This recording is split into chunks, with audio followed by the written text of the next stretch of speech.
제가 노래 하나 부를게요. 누가 이 사람을 모르시나요? 이 노래 아시죠? 예, 맞아요. 다 아시죠? 이 노래는 곽순옥 씨가 부른 노래고요. 예, 모두 이제 한 가지 방송을 우리에게 떠오르게 하죠. 그 방송은 바로 KBS에서 1983년 6월 30일부터 그해 11월 14일까지 무려 138일간 방송했던 생방송으로 했죠. 이상 가족을 찾습니다라는 프로그램을 떠올리게 하는 노래입니다. 제가 이제 이 당시 5살이었는데요. 정확한 기억은 없어요. 근데 어렴풋한 이미지들이 몇 가지 있는데, 전쟁으로 헤어질 수밖에 없었던 수많은 사람들이 오랜 시간을 또 건너서 우연과 필연의 조화 속에 끝에 만나게 되니까 서로 끌어안고 울었던 장면들, 그런 어렴풋이 기억이 남아 있습니다. 그만큼 당시의 이산 가족들의 만남은 온 국민의 관심과 더불어서 당사자들을 포함한 모든 사람들의 마음에 깊은 울림을 선사하였죠. 우리가 그렇잖아요. 오랜만에 만난 사람들 보게 되고, 또 그 만난 사람들이 여러 가지 또 인연과 또 사연들이 있잖아요. 그 사연들을 들으면 우리가 참 감동을 얻게 됩니다. 오늘 본문에서도 무려 20년 만에 상봉하는 형제들이 나옵니다. 몇 년이라고요? 20년 만에. 여러분, 20년 만에 형제를 보게 되면 어떨 것 같아요? 가슴이 벅차오르고, 그쵸? 눈물도 흐르겠고, 어떻게 살았냐, 이 녀석아 하면서 얘기도 하고 그렇겠죠? 야곱과 에서 두 형제는, 에서의 무지함과 야곱의 야비함으로 인해서 벌어진 이 축복 쟁탈의 여파로 무려 20년을 떨어져 살아야만 했습니다. 또한 자의반, 타의반에 의해서 이루어진 이별은 서로에게 가졌던 부정적인 마음도 모두 희석시킬 만큼 오랜 시간을 서로의 소식도 모른 채 살아가도록 만들었습니다. 하지만 20년 만에 만나는 형제는 결코 평범하지만은 않았습니다.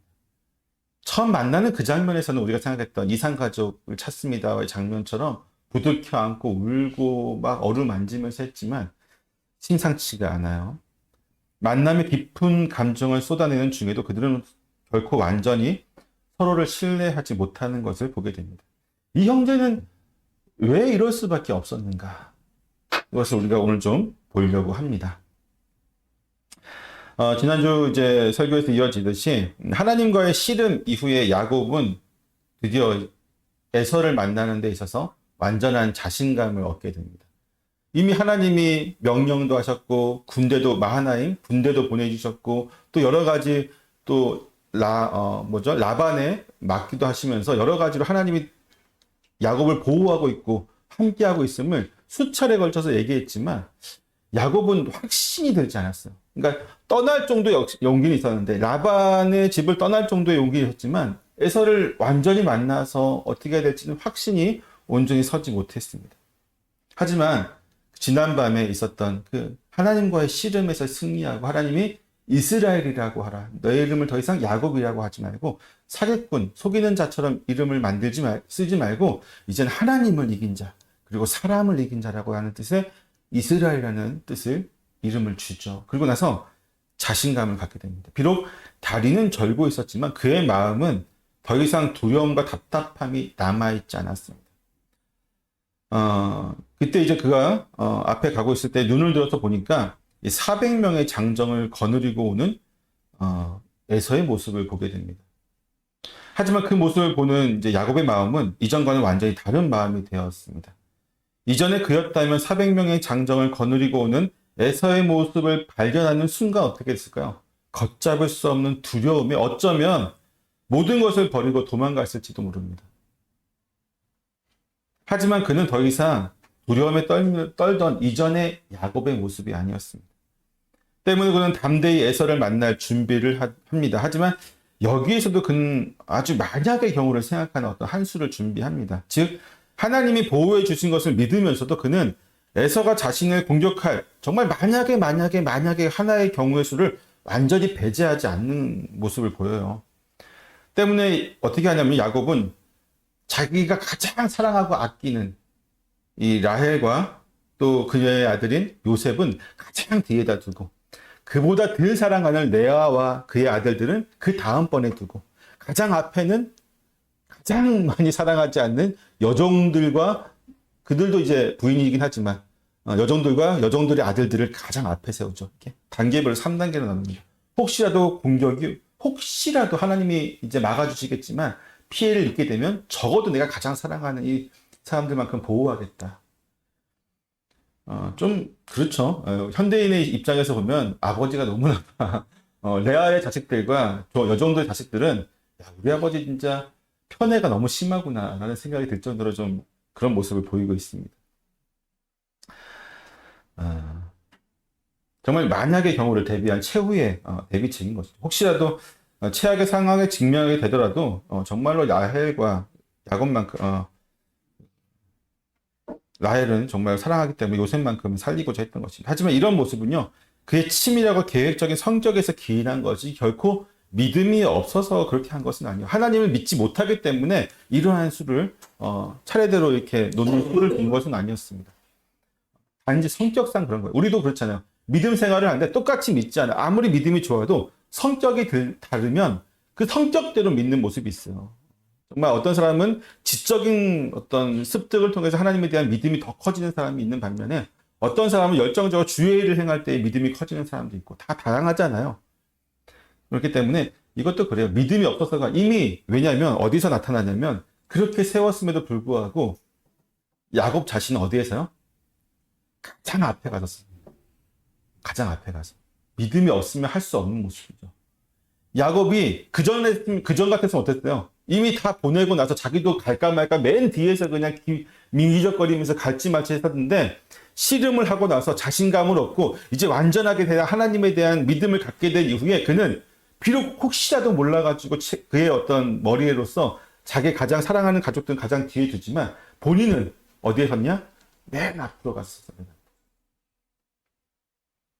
더 이상 그는 뒤에 있으면서 자신 앞에 누군가를 세우는 비겁한 모습을 보이지는 않습니다.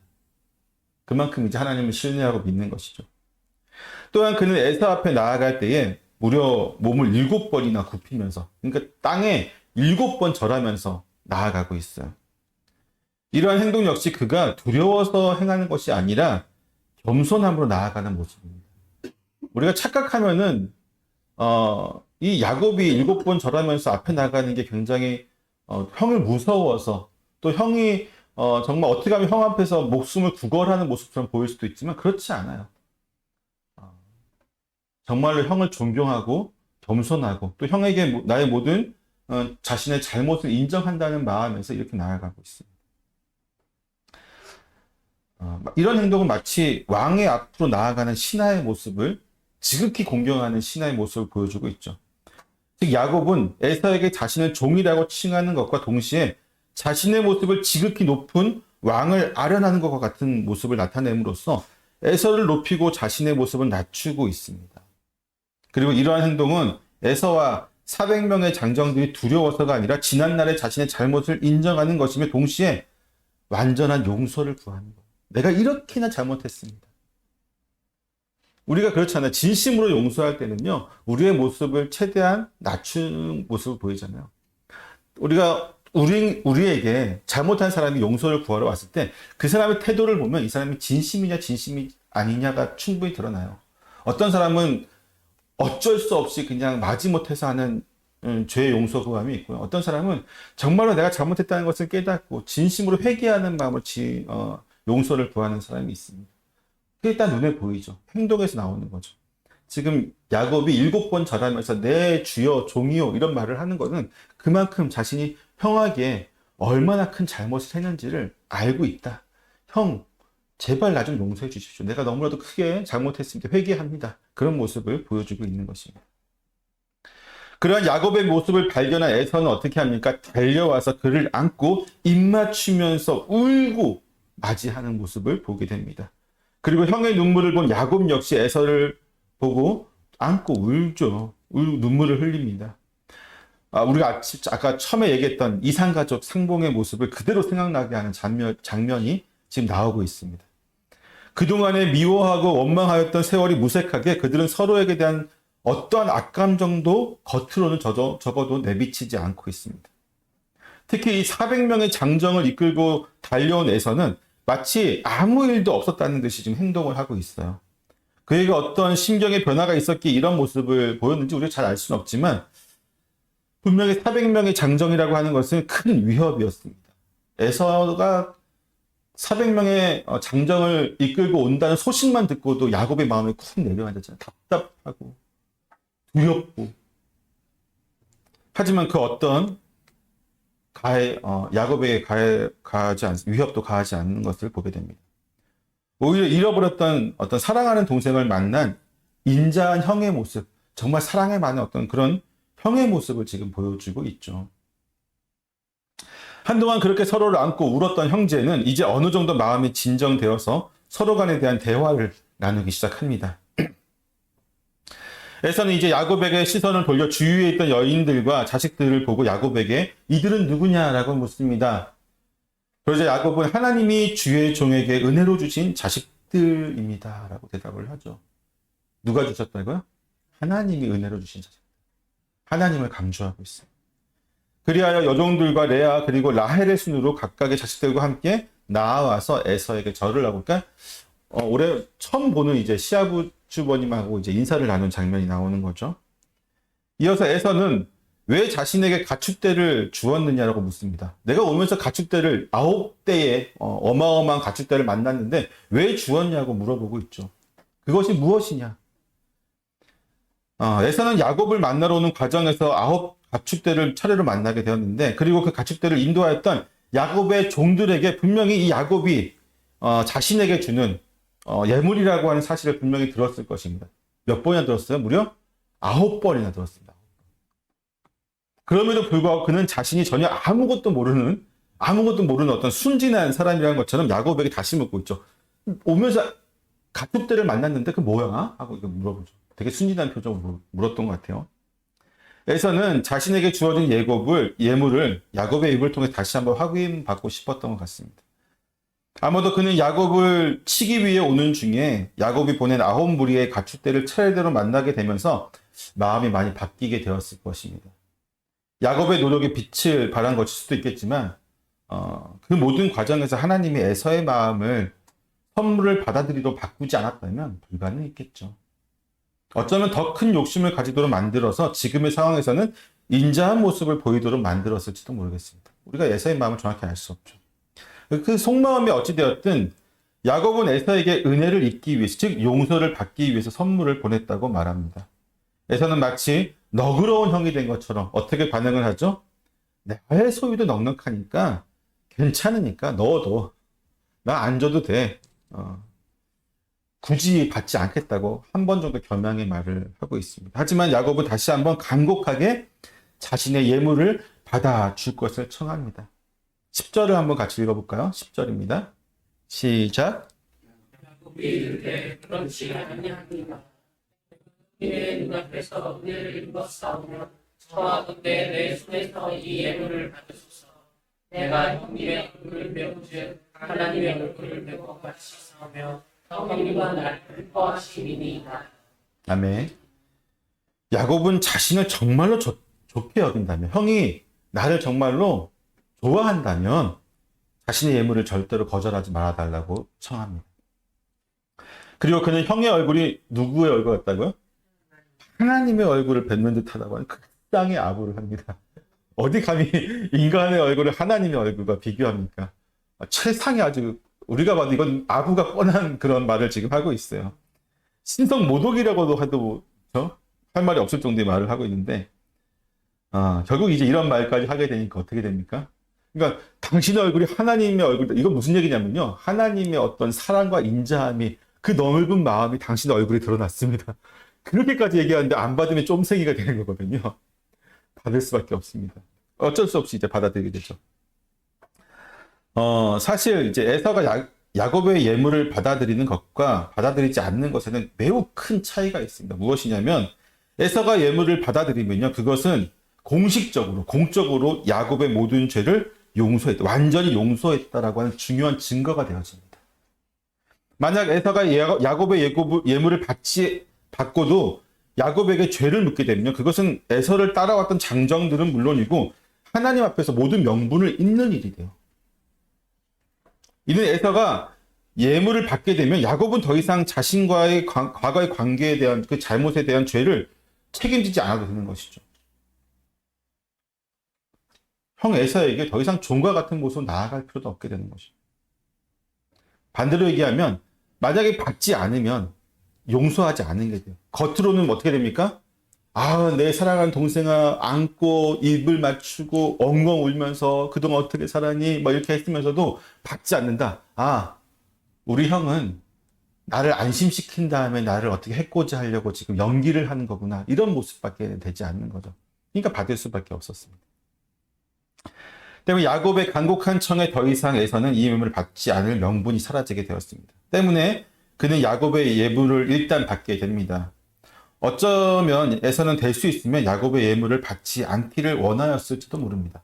그래야 그가 더 많은 것을 빼앗을 수 있는 명분이 되어지기 때문이죠. 즉, 지금은 이제 화해의 분위기를 만들고 나중에 이제 자신의 땅으로 가서 어떤 분위기를 만들어서 유협적인 분위기를 만든다면 야곱이 준 것보다 자신이 빼앗을 수 있는 게 더 많을 수도 있잖아요. 물론 이것은 어디까지나 가정입니다. 왜? 성경에 나오지 않으니까. 본문에서 에서의 마음까지는 알려주지 않기 때문입니다. 하지만 이후에 둘의 대화를 보면요. 이러한 상상을 충분히 할 수 있을 만큼 둘의 대화가 심상치가 않아요. 왜냐하면 이후에 둘의 대화를 보면 서로를 전혀 믿고 있지 못하다는 사실을 우리가 발견할 수 있기 때문입니다. 앞에서는 울고 불면서 내 사랑하는 동생 형님하고 용서를 구하고 예물도 주고 어유 그래 고맙다 뭐 이렇게 진행이 됐는데 그 이후에 둘의 대화를 보면 아, 이 둘은 여전히 20년이 지났지만 서로를 전혀 믿고 있지 못하구나라는 사실을 발견하게 되죠. 야곱의 강권에 주변 눈치 때문에 어쩔 수 없이 예물을 받은 에서는요, 야곱에게 자신과 함께 이 자리를 떠나자고 제안을 합니다. 어쩌면 너무 당연한 말이 나온 것이지만 야곱은 그 에서의 제안을 정중하게 자신의 사정을 이야기하면서 거절을 하죠. 13절을 한번 읽어보겠습니다. 같이 읽습니다. 시작.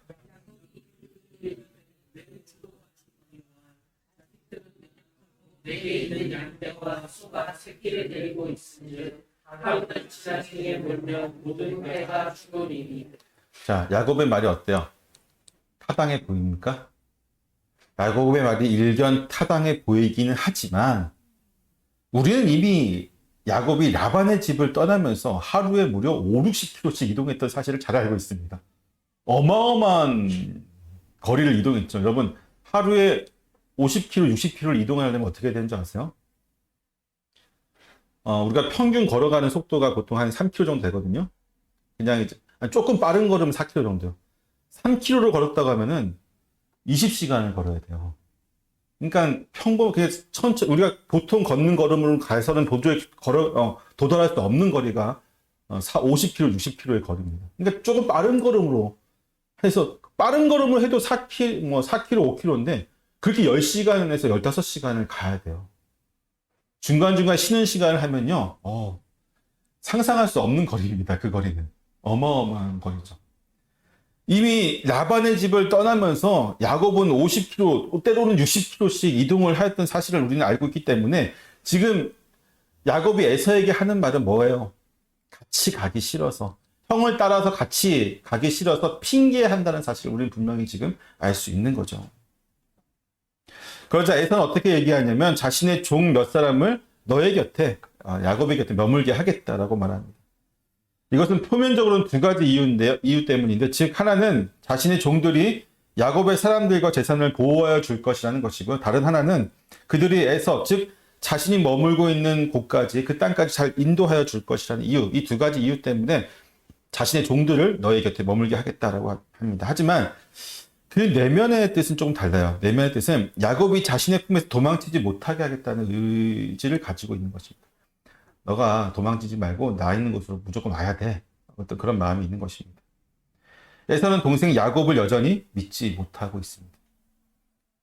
그럴 수밖에 없는 것이 20년 만에 만났지만 에서의 기억 속에 남아있는 야곱의 모습은 항상 자기를 속였던 동생이에요.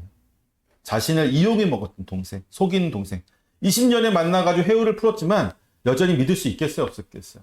여전히 믿을 수 없습니다.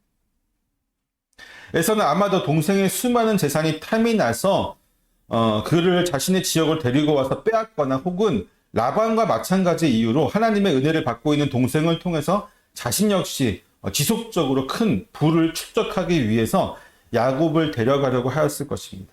또한 자신이 다스리는 지역에서 야곱이 무엇을 하는지를 감시하기 위한 의도도 분명히 있었을 것입니다. 왜 그럴까요? 더 이상 내가 너에게 당하지 않겠다 마음도 있는 거죠. 근데 그런 여러 가지 이유 때문에 야곱이 자신의 어떤 지역, 자신이 다스리는 지역에 야곱이 머물기를 원했던 것입니다. 하지만 야곱은 에서의 두 번째 권유, 즉 내 종들을 너희 곁에 머물게 하겠다고 하는 이 두 번째 권유도 거절하면서 나로 내 주께 은혜를 얻게 하소서라고 이야기를 합니다. 이 말은 무슨 뜻이냐면요. 나를 용서해 주지 않아요. 다시 한번 용서해 주십시오. 나를 용서해 줬는데 이제 나를 좀 믿어 주십시오. 나를 완전히 용서해 주십시오. 그렇게 얘기하고 있어요.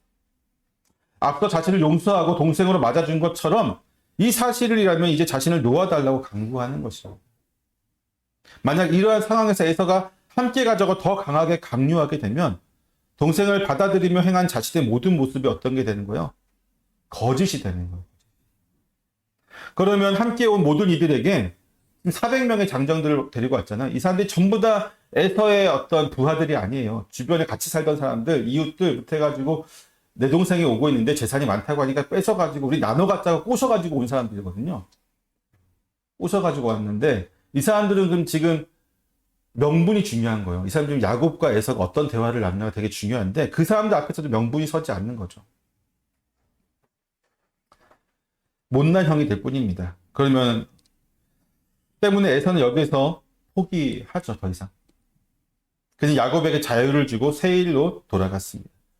이 세일은 어디냐면 에돔 지역을 가리키는 말인데요. 에서는 야곱이 따라오겠다는 말을 믿고 갈 수밖에 없었죠. 내가 형님 따라가겠습니다 하니까 그래 하고 갈 수밖에 없었어요. 근데 어쩌면 그는 야곱이 세일로 자신을 찾아오지 않을 것이라는 사실을 이미 알고 있었을 것입니다. 만약 그가 이번에도 정말로 야곱의 말을 믿었다고 한다면요. 그는 야곱이 세일로 오지 않는다는 사실을 인지하자마자, 즉 야곱이 정말로 이번에 진짜 올 거지 내 가겠습니다 하고 그 말을 이번에도 정말로 믿고 먼저 떠났다고 한다면요. 후에 야곱이 세일로 오지 않았구나라는 사실을 알게 됐을 때 어떻게 됩니까? 분노할 수밖에 없어요. 근데 성경에는 분노했단 말이 없습니다. 다시 한번 분노해서 군사들을 끌고 와야 되는데 성경에 그런 말씀 없어요. 에서는 그렇게 하지 않습니다. 때문에 에서는 이 장면에서 야곱을 놓아주면서 그를 완전히 용서하였던 것으로 보여집니다. 그가 받은 예물과 야곱의 간절한 마음을 받아서 이제 정말로 그에게 대한 모든 분노를 거두고 그를 마음으로부터 진정 용서한 거죠. 때문에 또 자기를 속이고 있는 것을 알면서도 그래 이제 정말로 각자의 길을 가자 그런 마음이었던 것 같아요. 그렇다면 야곱은 왜 그렇게 형을 따라 이 자리를 떠나는 것을 싫어했던 것일까? 야곱은 왜 형과 함께 사는 것을 그렇게 거부했던 것일까요? 형이 용서 다 했는데. 1차적으로는요. 형의 그늘에서 살기를 원치 않았기 때문입니다. 그는 이미 일가를 이루었어요. 그렇죠? 큰 재물을 모았고 큰 일가를 이루었습니다.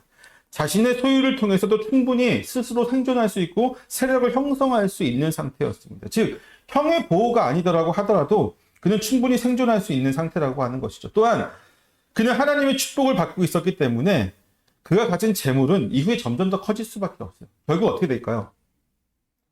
어떠한 경우에도 형이 갖고 주고 있는 재물보다 훨씬 더 많아질 수밖에 없어요. 하나님 계속 그렇게 복을 주고 있습니다.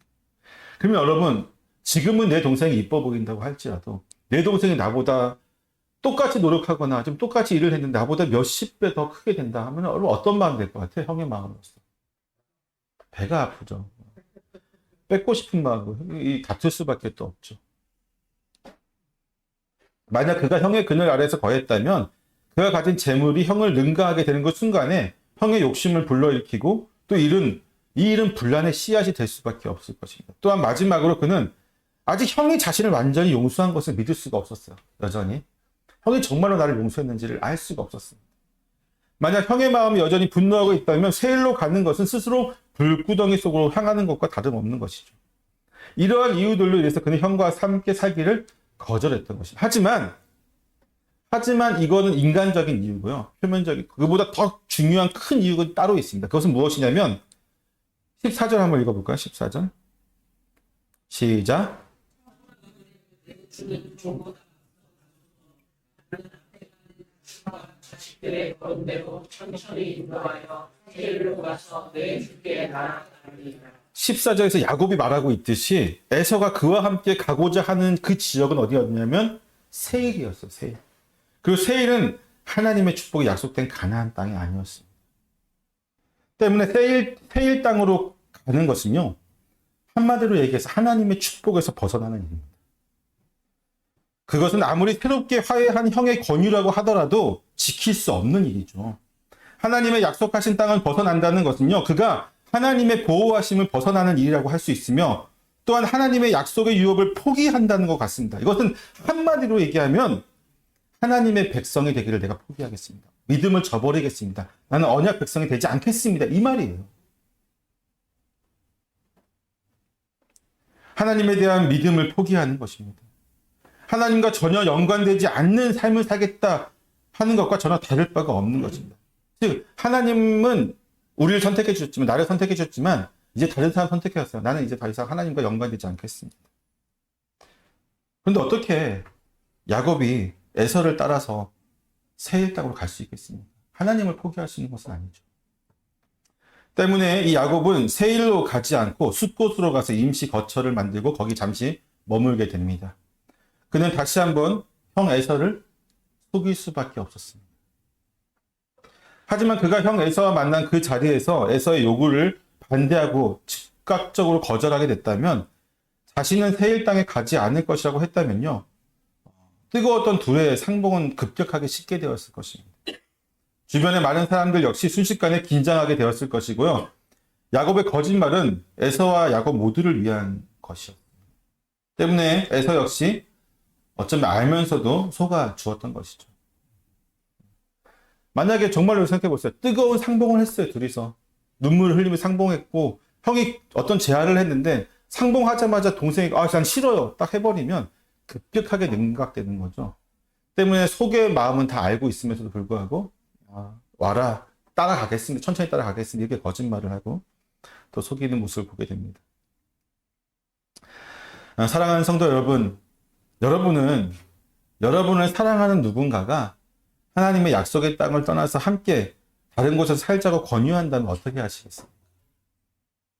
또한 여러분의 어떤 같은 이익을 공유하는 사람이 그 똑같은 제안을 한다면 어떻게 할까요? 또 다른 것은, 또한 운명 공동체의 누군가가, 같은 운명을 가지고 있는 누군가가 하나님의 약속의 땅이 아닌 다른 곳에서 살자고 하는 그런 제안을 한다면, 이런 제안들이 여러분에게 온다면 어떻게 하시겠습니까? 마치 지금 에서가 야곱에게 하는 그런 제안처럼, 그런 제안이 우리에게 오면 우리는 어떻게 할까요?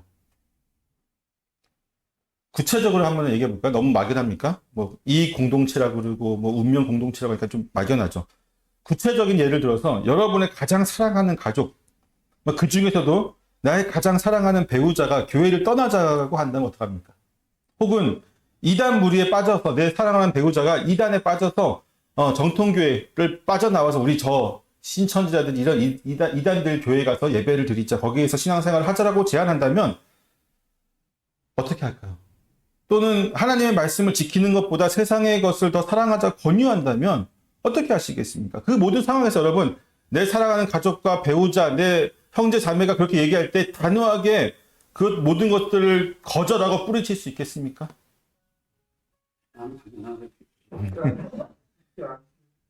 실제로 수많은 성도들이 이러한 상황을 만나게 되었을 때요, 믿음을 떠나는 경우가 정말로 많습니다. 제가 이렇게 설교를 하면요, 저는 안 그렇습니다라고 얘기하는 그랬던 수많은 사람들, 특히나 이제 청년들이 어떻게 믿지 않는 배우자를 만나게 되는 순간에 그 고백이 무색하게 정말 순식간에 믿음을 저버리는 모습들을 보게 돼요. 정말 많이 봤습니다. 때문에 제가 예전에 청년사역이라든지 중고등부 사역할 때는 정말 믿는 배우자를 놓고 지금부터 기도해야 된다고 항상 얘기했었는데, 하나님의 약속의 땅을 바라보기보다는요, 당장에 사랑하는 사람의 요구를 들어주는 선택을 하는 것이죠. 왜? 내 사랑하는 사람과 다투기 싫고, 관계가 멀어지기 싫고, 또 그로 인해서 가정이 파탄나거나 그러니까 내 가장 중요한 건 이거, 내 가정과 내 사랑하는 사람이 되다 보니까 하나님의 나라와 이 교회와 믿음은 잠시 미뤄두는 거죠. 그러면서 되는 핑계가 있어요. 목사님, 제가 교회를 떠나는 게 아닙니다. 제 마음속에 항상 하나님이 있고 믿음이 있습니다. 단지 지금은 이렇기 때문에 제가 정말 어느 정도는 지금은 가정의 평화를 위해서 집사람의 말을 듣고 있다가 후에 마음이 내 배우자의 마음이 어느 정도 유해지면 그때 다시 교회에 나오겠습니다. 이렇게 하고 가거든요. 예. 100에 99명은 안 돌아갑니다. 안 돌아가요. 야곱과 에서는요, 지금 정반대의 길을 떠나게 되었습니다. 아까 지도에서도 봤지만 그 후에 이제 숫곳으로 가서 이제 바로 이제 올라오거든요. 에서는 이방인의 땅으로 갔고요. 야곱은 하나님의 약속의 땅으로 갔습니다. 둘의 관계와는 상관없이 둘의 삶은 전혀 다른 길을 가게 되었습니다. 에서의 삶과 그의 인생은 어디에 있습니까? 세일이라고 하는 그 에돔 지역 땅에 있어요. 그리고 야곱의 인생과 삶, 그의 모든 것은 가나안에 있어요. 둘은 세상에서 단 둘뿐이 형제이며 20년 만에 만난 혈육이지만 서로 다른 길을 갈 수밖에 없었습니다. 왜냐하면 형 에서는 하나님을 믿지 않았기 때문에. 하나님을 믿지 않았기 때문에 함께 할 수가 없었던 것이죠.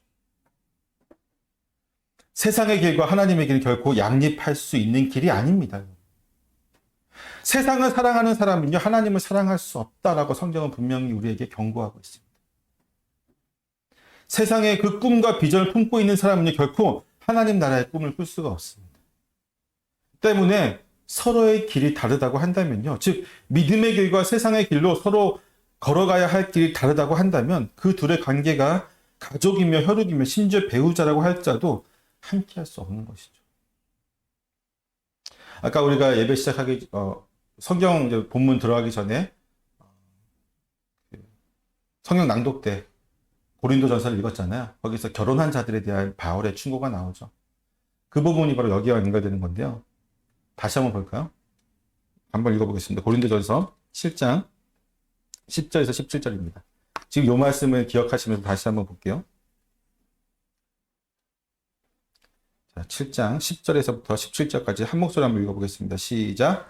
결혼한 자들에게 내가 명하노니 명하는 자는 내가 아니요 주시라. 여자는 남편에게 갈라서지 말고 만일 갈라섰으면 그대로 지내든지 다시 그 남편과 화합하든지 하라. 남편도 아내를 버리지 말라. 그 나머지 사람들에게 내가 말하노니 이는 주의 명령이 아니라 만일 어떤 형제에게 믿지 아니하는 아내가 있어 남편과 함께 살기를 좋아하거든 그를 버리지 말며 믿지 아니하는 남편이 있어 아내와 함께 살기를 좋아하거든 그 남편을 버리지 말라. 믿지 아니하는 남편이 아내로 말미암아 거룩하게 되고 믿지 아니하는 아내가 남편으로 말미암아 거룩하게 되나니 그렇지 아니하면 너희 자녀도 깨끗하지 못하리라. 그러나 이제 거룩하니라. 혹 믿지 아니하는 자가 갈리거든 갈리게 하라. 형제나 자매나 이런 일에 구애될 것이 없느니라. 그러나 하나님은 화평 중에서 너희를 부르셨느니라. 아내된 자여 내가 남편을 구원하는지 어찌 알 수 있으며 남편된 자여 내가 내 아내를 구원하는지 어찌 알 수 있으리요. 오직 주께서 각 사람에게 나눠주신 대로 하나님이 각 사람을 부르신 그대로 행하라. 내가 모든 교회에서 이와 같이 명하노라. 아멘. 바울의 말은 지금 제 말과 똑같습니다. 다르면 정말로 다르고 도저히 합할 수 없으면 즉 우리를 통해서 믿는 자를 통해서 나의 나머지 가족이 믿게 될 가능성이 보이면 함께 있으라는 겁니다. 그런 가능성도 있고 그리고 원한다면 상대방이 내가 믿음 생활하는 것을 반대하거나 막거나 아니면 거기에 대해서 저주하거나 그런 행동을 하지 아니하고 그렇다면 살도 되는데 같이 있어도 되지만 그게 아니고 완전히 다른 길, 즉 세상의 길로서 나보고 세상의 길로 가자고 계속해서 권유한다면요 갈라서야 되는 거예요. 그게 내 사랑하는 사람이라든지 아니면 내 가족이라고 하는 어쩔 수가 없죠. 왜? 세상의 길과 하나님의 길은 양립할 수 없기 때문에. 너무한 것 같습니까? 사랑하는 가족을 버리라고 하니까. 근데 여러분, 사랑하는 가족을 안 버리면 하나님을 버릴 수밖에 없어요. 둘 중에 하나는 버려야 돼요. 물론 가장 좋은 건 뭡니까? 내 사랑하는 가족이 나와 함께 믿음 생활을 하는 거죠. 그러기 위해서 내가 최대한 해야 됩니다. 내가 할 수 있는 모든 것을 해야 됩니다. 그럼에도 불구하고 안 되고 끝까지 이건 도저히 양립할 수 없다라고 판단되어질 때는 갈라설 수밖에 없어요. 아니면 당장 내가 하나님을 버려야 된다. 어떻습니까? 하나님을 버리시겠습니까? 그건 아니잖아요. 사랑하는 성도 여러분, 약속의 땅에 오기 위해서 야곱은 20년의 세월을 보내야만 했습니다. 하지만 이제 그는 어떤 일이 있어도 약속의 땅을 떠나지 않으려고 합니다. 형이 불러도 안 갑니다. 지난 시간을 통해 그는 하나님에 대한 온전한 믿음을 가지게 되었기 때문이죠. 지난 20년의 세월을 통해서 그는 하나님에 대한 온전한 믿음, 하나님만을 신실하게 믿고 따르는 그 믿음을 소유하게 되었기 때문에 이제 저 세상으로 나오라는, 세상에서 나와 함께 살자고 하는 형의 유혹을 이길 수 있는 것이죠. 형의 권유를 뿌리칠 수 있는 것입니다. 여러분, 만약에 야곱이 정말 하나님에 대한 온전한 믿음이 없었다면 어쩌면 에서와 함께 있는 것이 더 좋았을 수도 있습니다. 당장 자신 혼자 세력을 일구어서 독립하는 것보다는 형이라고 하는 그늘에서 큰 세력을 같이 이루어 나가는 게 어떻게 보면 세상적으로 더 합리적으로 보일 수도 있는 것이죠. 그러나 그는 그렇게 하지 않습니다. 그 길은 하나님의 길이 아니죠. 하나님 원하시지도 않고 하나님께서 막으시는 길을 굳이 가려고 할 필요는 없겠죠. 우리 역시 믿음 안에서 하나님의 약속이 있는 교회와 말씀 안에서 끝까지 승리할 수 있기를 소망합니다. 그것이 저와 여러분의 유일한 길이 되기를 다시 한번 소망합니다. 기도하겠습니다.